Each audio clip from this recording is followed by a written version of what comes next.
Hey everybody, today is August the 20th. It's a Tuesday morning, and of course I'm driving to work. So what fun and interesting things that are going on right now? Well, the biggest thing we're doing right now is finishing up Obsidian Apocalypse. We've gotten the cover, we got the cover back. Well, not the cover, the rough draft of the cover a few days ago. And if you've been a donor in the Kickstarter, you would have noticed several posts we put up with the covers and the updates. Today, Tuesday, we'll be updating the cover with the most recent one on our blog page. So that's moving along well. I'm expecting that will be done sometime, actually completely done by the 26th, most likely. What other fun, interesting things? We're still getting edits back. We have the last templated setting world back. I've gone over that. I've done the layout on that, and that's been PDF'd. I still need to check some of the art on that, some of the layout, make sure it's right. But now we have the bits and pieces. Now we're doing these spells and the feeds and the poisons and stuff like that. And then lastly, we're going to have just the monsters themselves. We're going to go over them one more time and making the iconics for them. And after that, we are probably... we still need some more art for monsters too. There's probably 5 or 6 pieces of art we need for monsters, but besides that, it looks like we are done. So I've been very happy about this moving along as it is. I'm still not even sure page count. I'm still gonna guess less than 150. That's what it looks like. So yeah, the sections themselves, the template sections are like 20 a piece, so that's 80 pages right there, and probably another 70 pages of other stuff. So that seems pretty logical. So I'm guessing 150 is kind of realistic where we're looking. We're also working on the map. We've got the kind of finished map. There's no cities on it yet. I'll be placing that up today and tomorrow, getting that together, showing you kind of what the map looks like, so you all can get a good perspective of it, which I think is a pretty cool map. There's lots of volcanoes in there, and there's a meteor hit. Not the big one, but there's one of the surfaces got hit pretty big. So you've got that going on. What other stuff? For all the people who supported our free RPG day, we sent out the initial batch of the $20 or $25 rewards, I believe. We sent those out yesterday in the mail, so people who've been waiting for yours, you'll be coming. The higher levels, we're also going to be sending those out most likely this week. We need to get some books in from Great Space that we stiff in envelopes, and we got to get the right envelopes. That's another thing. I'm trying to find some mailing boxes that will fit perfectly. I kind of have one that I like that I just happen to randomly find, and it kind of fits the measurements. I just have to go out and buy the rest of them and get them together and get them back. Also on that, we've got to buy the t-shirts, get them packaged in there, and the totes. Good Lord, I couldn't remember it for a second.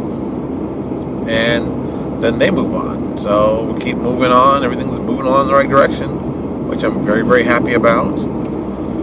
So Obsidian Apocalypse looks very, very good. I'm guessing for a, maybe not by the end of the month. Maybe not. Most likely by September, maybe even into October. But we are very close to being done. I'm not worried about the done aspect. I'm just worried about making sure you guys get an aspect. So I'm not worried. That's going to come very quickly. And as soon as it comes, the stores are going to get them. That's the thing. Stores will get them initially, which I've got actually right there. Got to send them their little email reminding them, send me the information of where it's going to be. Their locations are going to be, so we can send it to them, so they'll have them for their stores. What other stuff? That's right. I don't know if I told you this. We put it on our, I don't think we put it on our blog yet. Yeah, we didn't. For those who don't know, I've been working behind the scenes on all this stuff, of course, because I'm always working on something. I collected all the material for the Machine Smith as of today, or when I started doing it, like a couple weeks ago. I've collected all the stuff that's been done. The stuff that's been in Super Genius Games, the stuff that's been done through Right Publishing, stuff that we did, and I collected it all in one big book, and I laid it out, relayed it out, made it in color. So there's going to be a full color version of the Machine Smith available in print, which it actually already is. If you check out our blog, lpjd.blogspot.com, you can go there. You can see a little picture. I think there's a picture. well, at least there's a link I know, that you can purchase it already through CreateSpace, and probably by next week it should be available on Amazon.com, because of course CreateSpace is owned by Amazon.com, so not a big surprise. That will be coming out, which I cannot wait. I think that's going to be really, really cool. So if you like the Machinesmith and you wish everything was in one location, and you wanted everything to be there that's ever been done for it, this is the book for you.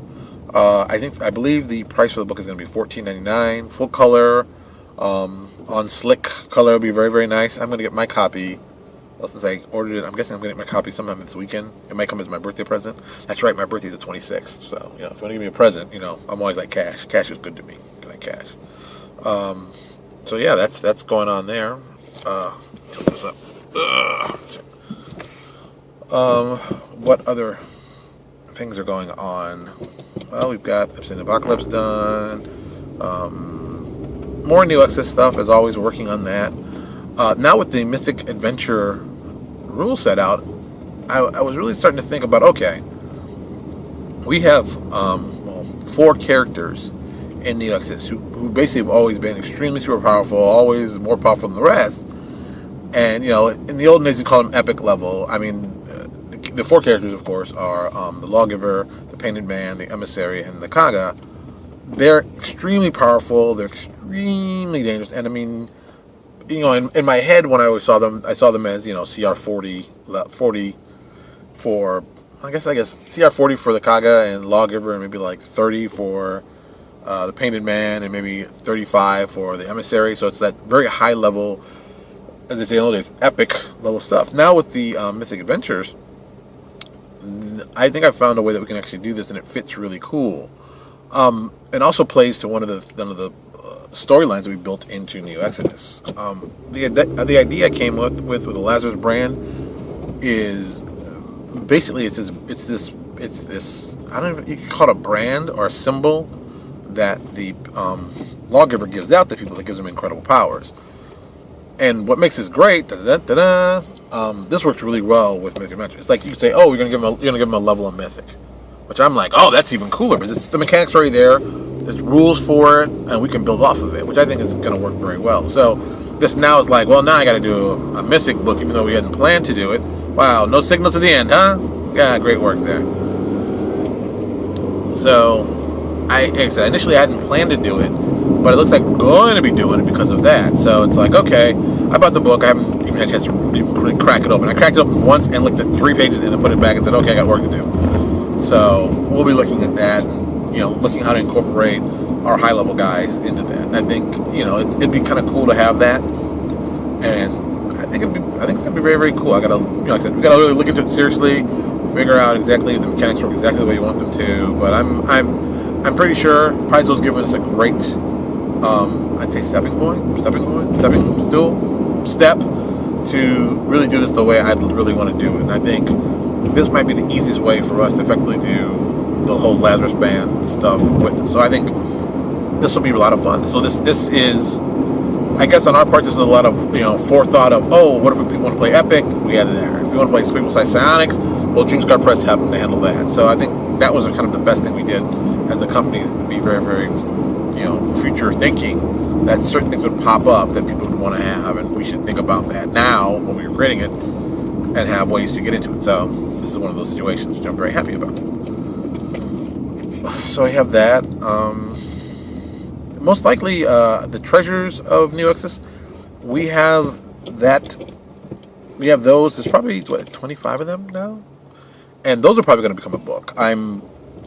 There's a couple that haven't been released due to more of a size and layout issue. We have a couple.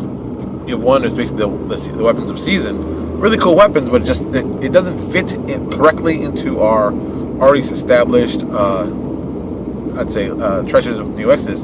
So it's very possible, not just kind of possible, very possible, this will be coming out very soon as a own separate book, kind of like Machinesmith.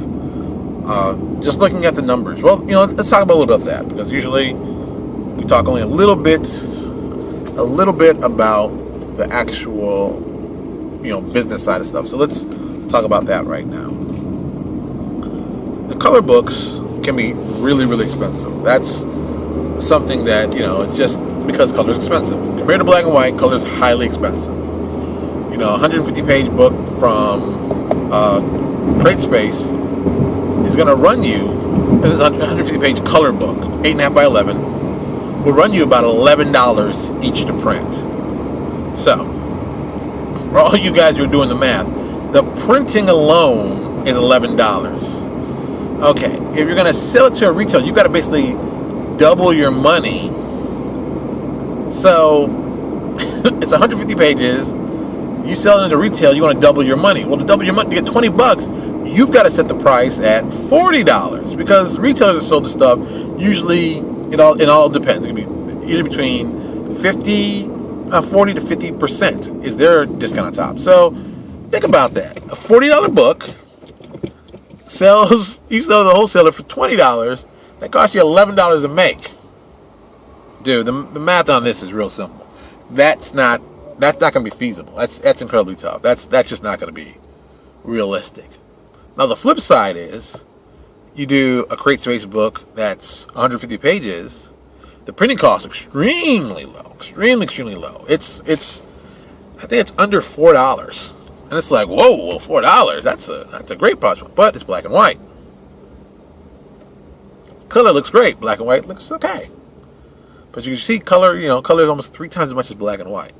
That's at the high end, stuff like that. You flip it around, you go to the color books of low numbers. Well, that's where it becomes really interesting. You can do a color book that's, I think that was 40 pages, was $3.65. Okay. $3.65 per, okay, let's do the little we just did. Costs $7. Oh, okay, we can sell for $15 because remember, we're still doubling our money. So the retailer sells it for $15. The distributor gets it for $7. You sell to them at $3.50. So you basically double your money. So you're in a good spot. That's a good spot. You compare that, and that's the color. Oh, this is going to be good. Some people are stuck out in the light like me. You compare the black and white. A black and white 40 page is going to run you, I think, $2.15 each. So if it's black and white and it's $2.15 each, you're only going to, there aren't going to be super better sales. I mean, it's just not going to be super better. That's just the way it is. But it's just, it's a better deal to do a small book in color. It's nicer looking. People will appreciate it more. And, $15 full color book from an independent guy is 40, 44, 48 pages. Pretty much reasonable. It's not, you're not asking a ton of money. It's that $120 bill people put down there. They don't have a problem with that. So I don't think that's a bad deal. I think, having CreateSpace gives you that advantage. Plus, on top of that, being on CreateSpace, you're automatically put into Amazon. So, that saves you a lot of wear and tear and time. I mean, okay, my book's available on Amazon. It goes through CreateSpace. So you can sell it through CreateSpace. They have you can do it several different ways. Way number one, you can buy the books, ship them to your house, and sell them from there. That's like the best deal you can do. Because really, all you're doing is paying for the cost of production and the cost of the book. So let's just say, we'll go with the black and white 150 pages. That's going to be the best deal you possibly get. Ship this to your house. You put $25 on it. Okay, that thing only costs you like $3 to make, printing wise. $3 to make, sell for $25. Let's say it's another $5 for all the writers and stuff. Just let's do a hypothetical. That's $8. $8 it comes to. $8 minus 25 leaves you with how many boys and girls? 17. That's a great deal. Oh, that's great. That's like twice as much. Remember, we were just looking to double our money. Now we're doing, twice as much. That's a good profit. That's good money.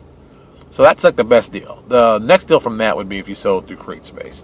And they take a percentage, which is, comes about to be like 50 or 60, 40 or 50%. You get 50 or 60% to yourself. So it's not great numbers, but the exposure you get on Amazon is pretty big. It's nice when you tell people, hey, you can buy my book on Amazon, and we got our other books on Amazon. So that's kind of a win-win. Also, you can do through CreateSpace called expanded distribution, which lets you expand it out to libraries and distributors, and it comes in those lists. So And that's like, that costs you $25. I mean, that's, to me, that's the best $25 you can spend. It's gonna be smart. It's gonna be great. You're gonna have the stuff with you. It's what people want. I think it's a great idea. So I can only expect that more people want to try that kind of stuff. You know, and this is the part. This isn't exciting as doing the rules and stuff like that. This is the so-called boring part of it. You know, but this is the just as important part of it. It's very important to get your numbers right, because it doesn't take much for you to go out of business in any business. You know, you pick the wrong numbers, you put the things incorrectly, you can easily find yourself upside down. A big show that I'm watching now that I think a lot of people will find interesting. Everybody knows I'm a huge Shark Tank fan. On ABC has a show called Shark Tank. If you've never seen it, you should check it out. It teaches you and understands you about being acquired, asking for money, looking for venture capitalists. It's a great show to understand business. I love it.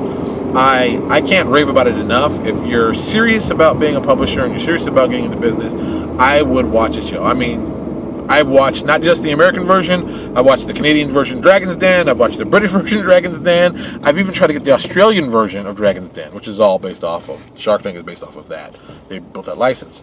There's also a very new show that just came out on CNBC called The Prophet. And it's Marcus Lemonis, I think it's how you pronounce his name, if I'm not, you know. But you can check out The Prophet, and it's profit as in cash, not as in prophet Messiah. So, you know, he really breaks down, if you don't know really that much of anything about business and ideas, and he breaks it down very, very simply. And, you know, the guy's a little aggressive, I'm not going to lie. The guy's aggressive, but the stuff he's doing is the stuff that's going to help you out. And I think it's interesting for people to see just how he handles business. Like, there's a prime example. Last week, he was dealing with one who had a popcorn stand. You know, popcorn stand was making $2 million a year. You know, I think $2 million, $3 million a year. Some really large amount selling popcorn. Like, wow, that's a lot of money. And on the books, they said realistically, the company's bringing in, that said $2 million, whatever it was, $2 million, and they were making roughly $400,000 worth of profit. And that's great. Those are great numbers. I mean, it was like, wow, those are great numbers. Here's the problem. That $400,000 profit, they couldn't figure out where it was. Now, I want you to think about that for a second. You got a $2 million business. You're supposed to have $400,000 in profit. Now, this isn't just Lamonis just checking the numbers. He got a forensic accountant to come in and check the numbers out. Initially, Marcus thought it was only like I think 250, 275, and the accountant's like, oh no, it's more than that. But the money wasn't there. Their bank account was drained. They didn't have any money. They didn't know where. No one, and I mean this entire company, no one knew where this $400,000 had just disappeared. And the owner, which made it even crazier, was like, it was no big deal. I'm just like, are you kidding me? $400,000 missing from a company that's your profit, you can't find, you're basically busted, you're going to be out of business in like, you know, in less than 6 months, and she'd already mortgaged her mother's house on this, and she didn't think it was a big deal where the money was. That part just blew my mind. I'm just like, oh my God, that's crazy. So he shows a little thing, and that's part of it. And then he shows a little thing and goes, look, I have a way that you can make more money, and you really don't have to change much. And he goes, okay, you sell these popcorn in these bags. And the bags are 15 cents to make. You know, he's like, put it in this clear tin. And she goes, like, she basically shows the tin. Goes like, okay, how much did the popcorn in this tin should sell for? The woman's like, okay, $16. All right. They're selling the popcorn in the bag for $9. The container for the popcorn costs, I think, 15, 16 cents. Very, very cheap. He goes, the container they had, it was a clear, like a paintbrush looking clear plastic container. That container cost 69 cents. And they thought they could sell it for $16. There was like an extra $7 worth of profit just by basically increasing the cost from 15 cents to 60 cents. There's going to be an additional $7 worth of profit. $7. And you thought about it, you're like, well, shoot, I would do that. I'd be doing that tomorrow. Let's get this crap out of this bag. Let's sell the bigger one. And some people are like, well, you know, it may not sell as many. Yeah, but you don't have to worry about it selling as many because if the profit margin, that profit margin it went from the $9 to $16, and you made $7 more of profit on it by not doing anything different except changing the actual container, which would cost you a whopping extra 40 some odd cents. You know, and the woman didn't want to do it. She didn't think it was a good idea. I don't understand how you could not think that was a good idea. It's a great episode to watch. It shows you a lot of cool things with business. Another thing that I like a lot about it is that he's had 3 shows so far.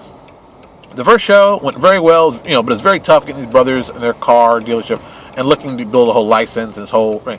And they did a great job. It worked very well, but it was rocky. It's rocky, typical business stuff.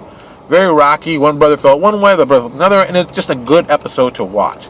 The second one he did was a flower shop one, and this is the one that kind of that got me really interested in the show. He paid, what was it, like $200,000 to invest in this company, and then he put another like $170,000 into the company to make it look nicer and that. And then the guy at the end basically wound up kind of screwing him. And it's great to watch. Not this guy screw him, but I mean the sense of the guy who's trying to screw him, and he's giving reasonings why he doesn't think the guy did a good job, even though everybody else thought he did a fantastic job. You saw it in the actual sales, in the guy's there for 1 week. The owner's there for 1 week. They have their busiest week ever when he's there, and he does his revamps. The busiest they've ever had in the place since the kid's taken over. Just ridiculous. He didn't think the guy did anything, and I just like, oh my god, that was fun. And then the popcorn lady, another one. You got to watch it from beginning to end because it's just crazy. And you're like, holy cow, these people are in business? And then you think it's scarier. These people are in business making millions of dollars? I mean, the woman sells popcorn. She got a multi-million-dollar business. No money in the bank, even though she's supposed to have $400,000. And she can't explain where the money went. No one can explain where the money went. And when you see it, it's going to be more scary. Because there's moments, I don't want to ruin it for you, because there's some moments when you see this, you're just like, oh my god, it's totally cringeworthy. So, check out The Prophet. I think, as a business owner, it'll be interesting to see. There'll be ideas you can come up with. And just, like I said, I think it's the right kind of show for us. I mean, that's something we don't talk about a lot, or at least I try to talk about, the business side for publishers, because not everybody happens to be like me. I happen to get very, very lucky in this industry. I came into publishing because I've always been interested in graphic design. I have a lot of knowledge because of that. I know how to cut the corners and do a lot of the cool stuff, so that makes it great. So I think it's just a lot of great ideas that I'm lucky to have because of where I came in the business and stuff like that. And I just think, these people could have done the same thing. And that's why I'm very big on doing The Prophet and talking about this kind of stuff. Because really, we don't really talk about this. We don't really talk about what costs should be. We don't talk about how much writers should be. We don't talk about that kind of stuff, because usually that stuff is hidden just behind the scenes. It's the money part. And I believe you shouldn't tell people how much money you make. That's your business. If you want to tell, that you can tell. But I mean, the numbers to make stuff, that kind of stuff, I think is reasonably available. Like all the numbers I gave you on the Create Space, you can find on the website. It's right there. They have a calculator. It tells you exactly how much it's going to cost. But that's generic information anybody can find. But specifically, what it cost me to actually make the books with others, that's my personal business. That's none of your business. Just figure out, how to make the most money you can doing, I'd say not the least amount, but enough that it makes the product worth being sold. Because I mean, you've seen people have said this excuse to me, and that's always blows my mind. We made the product too good. It cost us too much in production. Well, that and then they still claim, well, it's still a success, even though we went out of business. The product was a success. No. If you go out of business because you made a product too expensive, you've done the opposite of success. That is not what success is. A good business makes a product, makes a profit, and then makes more products. See? This isn't about, I've done the greatest book ever and I've gone out of business. That's not a good thing. That's not helpful to you. That's not what you want to do. You want to make a good product that people love to purchase, and even better, you make enough money that you can start making more of them, so you can make more products and make more. See how it keeps going? more products you build, the more you do, the more stuff keeps coming in. It's a big fat circle. It's not rocket science here. Not rocket science. You know, the old saying, you buy for a nickel, sell for a dime. That's what you should be doing. That should be your mantra. That should be your focus.